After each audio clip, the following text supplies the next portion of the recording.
मजलिस इत्तेहादुल मुस्लिमीन की जानिब से पार्टी हेडक्वार्टर दारुस्सलाम में आज 6ठी जमात से 10वीं जमात के तलबा में तालीमी किट्स की तकसीम अमल में लाई गई, जिसमें स्कूली बैग समेत निसाबी किताबें भी शामिल थी।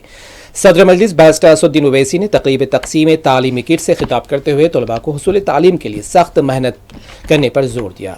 इस मौके पर अरकान असम्बली मीर जुल्फ़िकार अली, जाफर हुसैन मेराज और कौसर मोहिउद्दीन समेत अरकान कौंसिल मिर्ज़ा रहमत बेग और रियाजुल हसन आफंदी मौजूद थे और मजलिसी कारकुनान की बड़ी तादाद भी यहाँ मौजूद थी। तलबा और औलियाए तलबा भी तकरीब में शरीक थे।